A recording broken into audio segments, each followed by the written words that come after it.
parti. Bonjour, bienvenue sur la chaîne de la Voix des 13 mères originelles. Donc, vous êtes en compagnie d'Alice de Bernard et de Claire Arnoux. Nous avons co-créé ensemble la Voix des 13 mères originelles et aujourd'hui, on se retrouve pour parler de la roue de médecine, puisque c'est un terme qui est abordé de plus en plus dans l'ouvrage. Donc, on va avoir besoin de... Enfin, en tout cas, moi, j'aurais besoin d'éclairage sur ce point-là, Claire. Oui, parce qu'on en parle. On parle pas de roue de médecine en particulier, mais on parle beaucoup des directions. À partir de la deuxième gardienne, dans le conte de la deuxième gardienne et de la troisième. Et on en a parlé aussi tout à l'heure dans la vidéo à propos de la médecine. Donc c'est vrai que c'est quelque chose qui sous-tend un petit peu tout l'enseignement amérindien, au sens où l'enseignement c'est la médecine des Amérindiens et non pas l'enseignement mental qu'il faut apprendre par cœur. Donc ça sous-tend un petit peu tout cet esprit amérindien qui justement nous permet de ramener l'harmonie. Et la roue de médecine, du coup, elle est présentée sous ces 4 directions. Donc peut-être que tu vas pouvoir montrer la roue de médecine que tu as Alors, à ton bâton de parole, voilà, pour qu'on ouais, commence à comme ça, j'en ai une. visualiser. Donc pour voir la roue de médecine, on ne tient pas compte du bâton qui tient la roue de médecine chez Alice, mais la roue de médecine, c'est justement ce rond avec ces 4 directions au centre. Voilà, cette croix. Là. Voilà.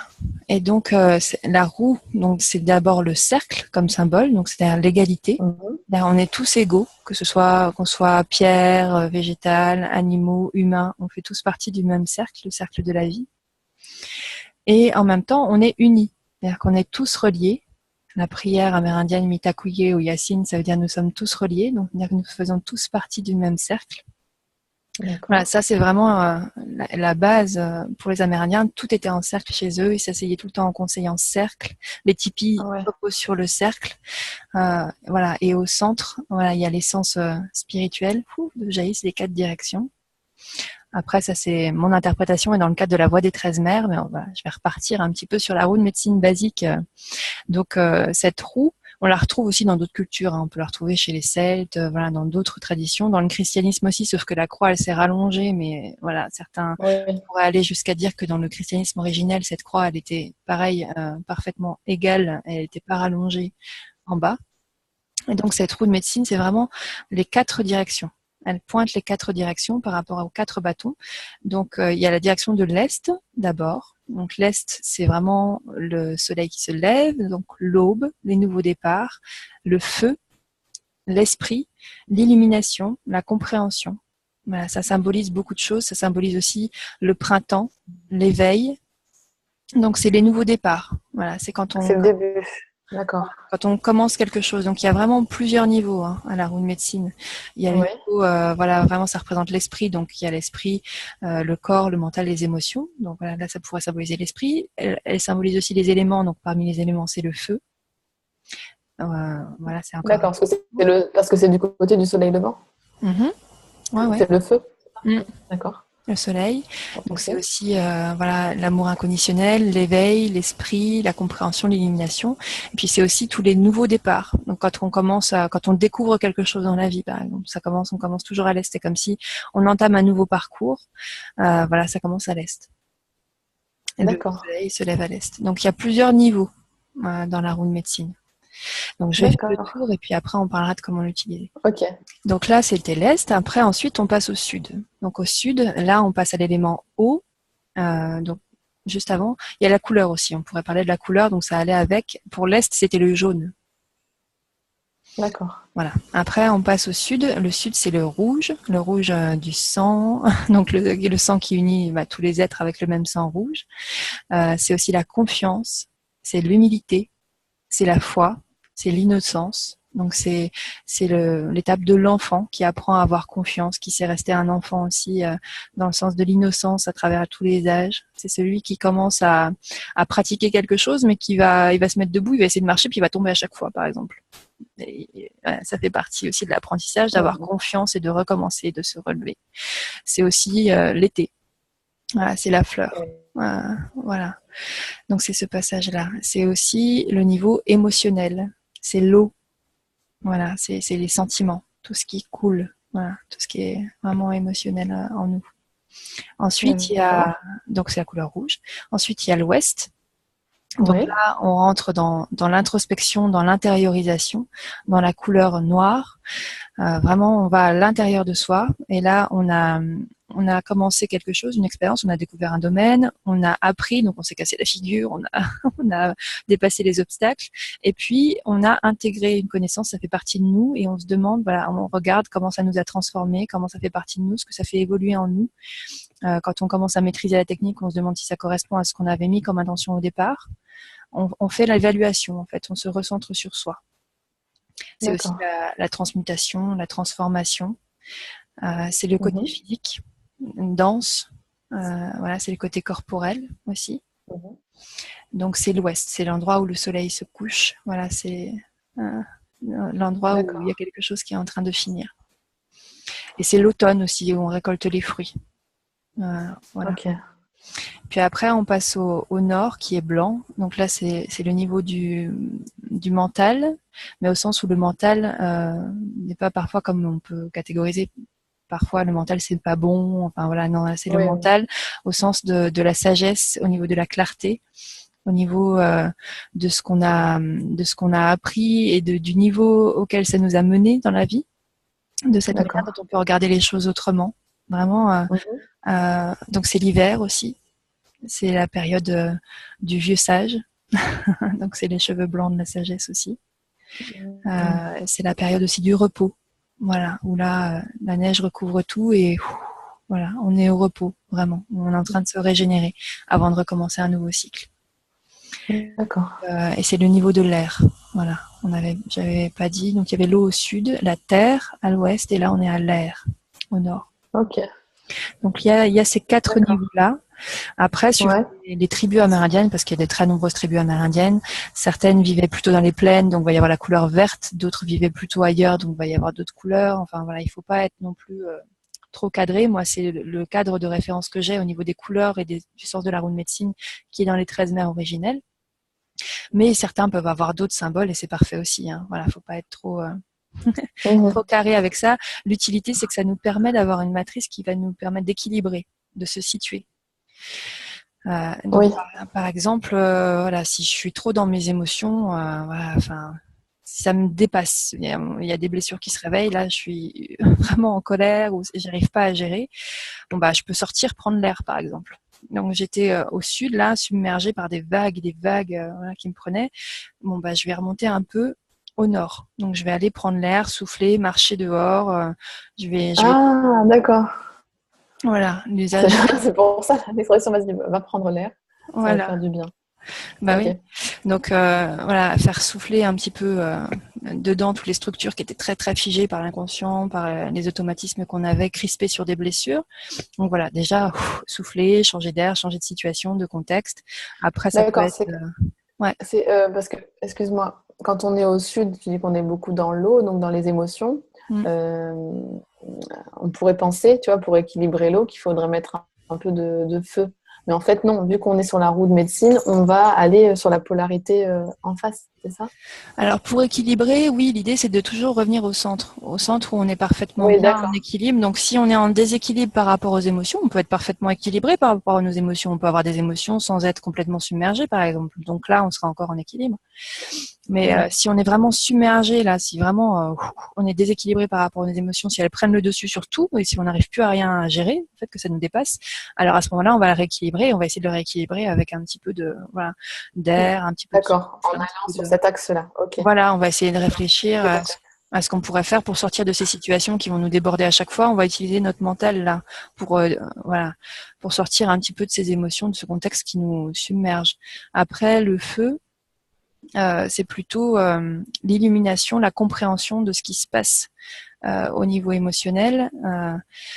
Donc ça se passe. Enfin, en tout cas, ce modèle-là n'équilibre pas avec le feu directement. Voilà, le Ouais, feu ouais. c'est le pendant, l'esprit c'est le pendant de la matière. Ce modèle D'accord. propose ça. Ça peut être vrai si on se rapporte à d'autres traditions. Enfin là, je parle pas de manière absolue. Hein. Je parle vraiment de la Mhm. manière dont on Mhm. utilise la roue de médecine comme On ça. utilise la roue de médecine. Ok. Voilà, et donc du coup là, on se place par rapport à la densité et l'esprit. Donc le visible, l'invisible, l'immatériel, le matériel, tu vois. C'est plutôt sur l'autre axe que ça se D'accord. passerait. Donc Ok. ça c'est la manière d'utiliser la roue de médecine dans la vie quotidienne. Voilà, en ayant conscience que la matière s'équilibre avec l'esprit et que l'émotionnel s'équilibre avec le mental. Et quand on arrive à équilibrer un peu tout ça, on peut réussir à rester au centre et à être simplement bien sans se sentir désaxé en fait. D'accord. Voilà. C'est Ok. comme un espèce de tourbillon. Quand on n'est pas centré, on se fait appeler par le tourbillon, on est brassé et c'est revenir à chaque fois, se rencontrer, qu'on commence à être pris dans vraiment la tourbillon et revenir à l'œil du cyclone. Voilà, on est au centre, on est bien, on est calme, on est centré et apprendre à rester dans cet endroit-là où on est en paix, en tranquillité et où on est bien. Et du coup, la roue de médecine, c'est un outil pour nous ramener à cet équilibre-là. Donc, voilà. D'accord. La roue de médecine, parce que la médecine, c'est de nous ramener à l'équilibre. Voilà. Donc, c'est la médecine de la roue et la roue de la médecine. D'accord. Et j'ai une question qui est peut-être bête, mais je la pose parce qu'elle aime bien l'esprit. Dans l'exemple que tu donnes là, si on est trop dans les émotions, donc il y a trop d'eau, c'est-à-dire qu'on est trop au sud, est-ce qu'on peut se dire, je vais prendre l'air, mais en prenant la direction du nord, même concrètement, tu vois, au niveau de la localisation géographique? Ah, si ça a du sens pour toi, oui, bien sûr. Après, on fait toujours ce qui a du D'accord. sens. Ça, c'est un modèle, c'est une matrice qui est proposée pour. On peut s'en servir, enfin, on peut la mettre en pratique. On peut aussi simplement s'en servir pour réfléchir, parfois pour prendre du recul. On peut aussi l'agir. Enfin, voilà. Il y a la danse des directions qui existe, qui est faite par les Amérindiens, et avec cette danse-là, vraiment, on le fait. Et là, le corps, l'esprit et tous les niveaux sont mis en mouvement. Et c'est une prière. Et là, on salue vraiment les 4 directions. Et là, on se remet au centre. Donc oui, oui, ça peut être agi aussi par le corps, mais faut que ça résonne. Là, dans les Oui, histoires oui. des gardiennes, par exemple, elle nous montre comment la deuxième gardienne, elle est passée à travers les 7 directions, parce qu'il y a aussi les 7 directions. Donc là, on parle de la roue de médecine. C'est comme si elle était sur une feuille de papier. Voilà, on parle de la roue de médecine aplatie en 2 dimensions. Donc il y a les 4 directions. Mais pour Ouais. les Amérindiens, ouais, il y a un autre niveau qui est les 7 directions. Et là, on rajoute donc aux dimensions, c'est comme si elles étaient autour de moi. Donc là, nord, sud, ouest, est, derrière là. Et Oui. on rajoute les dimensions 3D. Voilà, donc on va rajouter la dimension du haut, la dimension du bas. Donc ça fait 6 directions en tout. Et on rajoute la Oui. direction de l'intérieur. Voilà, de D'accord. l'intérieur de soi. Et là, du coup, en haut, on a les mondes spirituels avant qu'on arrive dans la matière, avant qu'on arrive dans l'incarnation. Voilà, on a les étoiles, on a les rêves, on a tout ce qui peut nous guider. Et en bas, on a les ancêtres, les mémoires, voilà, les animaux qui peuvent nous guider aussi à certains niveaux. Et on Le reconnaît. chat. Ouais. Et du coup, voilà, je suis un peu perdue. Tu On a disais ces vers le bas, vers le haut, vers le le haut, bas. le bas, et il y Et avait la dimension qui va vers l'intérieur. voilà, et là, la dimension qui va vers Ah, c'est l'intérieur, c'est ce qu'on est vraiment à l'intérieur, c'est l'essence. Voilà, c'est vraiment la dimension intérieure. Voilà. Il y a pas vraiment d'autres mots. Après, en tant qu'expérience, elle se vit comme initiation, voilà, à un certain moment de notre vie. Et voilà. Je vais pas en dire plus parce que c'est juste une base pour comprendre un peu de quoi on très bien. parle. Et puis, à travers l'histoire de la Ok. deuxième gardienne, vous pouvez relire le conte si vous en avez envie avec cette carte-là et vous allez comprendre comment elle, à travers des portes et les cavernes en fait dans lesquelles elle passe, dans ce conte-là, la terre-mère l'interroge. Qu'est-ce que tu as appris à l'Est? Euh, et donc elle va expliquer ce qu'elle a appris à l'Est, la clarté qu'elle a apprise à l'Est et comment elle l'a utilisée dans sa vie. Ensuite, elle va être interrogée par la terre-mère de ce qu'elle a appris au Sud.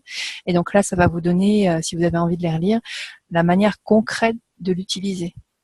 Ah oui, d'accord. Voilà, et de ce qu'on peut en Ok. tirer dans la vie et comment on peut l'intégrer à notre système de compréhension. Voilà, après, on n'est Hmm. pas obligé d'aller dedans, mais simplement, comme on est dans l'univers amérindien avec la voix des 13 mers, je trouve ça important de vous donner les clés de compréhension, vous sachiez de quoi ça parle. Et puis voilà, si vous n'avez pas envie de vous identifier, au moins vous avez les repères, les clés. Vous savez Oui, le oui, sens tout à que ça fait. peut prendre et puis la guidance que ça peut apporter. Et puis, elle est libre à vous de vous en servir ou pas. Voilà, Hmm. tout est open. Ok, d'accord. Donc ça, oui, elle en parle surtout sur le compte de la deuxième gardienne, hein. Avec la troisième, mais que t'as pas écouté, donc je fais pas trop de spoilers, on va Ouais. recommencer un petit peu dans cette direction-là. Voilà. Et là, cette fois-ci, ça va être moins un niveau de compréhension, ça va être, elle va les pratiquer. Elle va pratiquer ces directions-là, la troisième gardienne. Et bon, je te dis juste un peu le cadre, comme ça te donnait envie de l'écouter aussi demain à la pleine lune. Et cette gardienne-là qui justement doit peser la vérité, donc doit rendre une décision de justice, va expliquer comment elle va faire pendant 4 jours et 4 nuits pour prendre la bonne décision. Et pour prendre la décision qui est juste, eh ben, elle va d'abord demander aux 4 directions, donc elle va convoquer ces 4 directions pour pouvoir justement garder l'équilibre et interroger tous les niveaux de la situation qui est mise au centre et qu'elle doit être amenée à juger. Donc elle va l'examiner avec la clarté de l'esprit et de l'illumination, et voilà, elle va appeler l'esprit de l'Est pour ça. Ensuite, elle va aller au sud et elle va se demander qu'est-ce qui est vraiment sûr et à quoi elle peut se fier pour juger de la situation, ce qui est vraiment certain. Ensuite, elle va aller à l'ouest et ainsi de suite. Et elle va convoquer ensuite les totems, donc les animaux médecine qui sont ses totems à elle, qui gardent ces directions d'en haut et d'en bas de son espace sacré. Parce que cette roue de médecine-là, après, on peut aussi... on est le centre d'une roue de médecine. Nous sommes le centre d'une roue de médecine aussi. Donc, avec la médecine des animaux qu'on a vu tout à l'heure, on peut aussi, c'est une des manières de parler des animaux totems ou des animaux enseignants, on a des gardiens de ces directions qui peuvent être des animaux. Donc, il y a 7 directions, il peut y avoir 7 gardiens différents. Et ça peut être des manières d'utiliser aussi la roue. Et donc, cette gardienne-là, elle demande à ses alliés, qui sont gardiens de toutes ces dimensions, de lui apporter les réponses parce qu'elle ne connaît pas tout, elle ne sait pas tout, donc elle se met en position de réception et elle demande. Voilà. Elle demande à ses alliés d'aller lui chercher les réponses pour l'illuminer, pour la faire rêver et lui donner les réponses. Donc elle se laisse guider et après, au bout des 4 jours, elle a rendu sa décision et elle peut aller l'exposer à la tribu. D'accord. Voilà, donc là, c'est vraiment la mise en pratique. C'est riche, tout ça. C'est très riche. Voilà. Et je comprends que sur un cycle des 13 mers originelles, on ne fasse pas tout le tour des dimensions. C'est énorme. C'est très très riche, mais comme ça, voilà, vous savez un peu plus ce que vous allez lire ou entendre. Je suis désolée pour le flou, j'essaie de corriger, mais en fait, j'ai bougé. C'est pas grave, vous m'entendez. Non, c'est pas grave, je m'entends très bien. La claire est floue, c'est le comble. Voilà. Faut me remettre au centre, justement. Voilà, c'est ça. Et voilà, vous pourrez entendre autrement les contes maintenant et puis vous en saisir aussi voilà, d'une autre manière. Donc voilà, heureuse d'avoir partagé ça avec vous. Super. Merci beaucoup Claire et puis, pour cette précision. Et à bientôt. Et pour celles qui veulent nous rejoindre, c'est toujours possible sur lavoie-des-13-mers-originelles.com. Voilà, vous trouverez le lien en bas de la vidéo. Et voilà, vous pourrez vivre une belle aventure avec nous. À bientôt. À bientôt.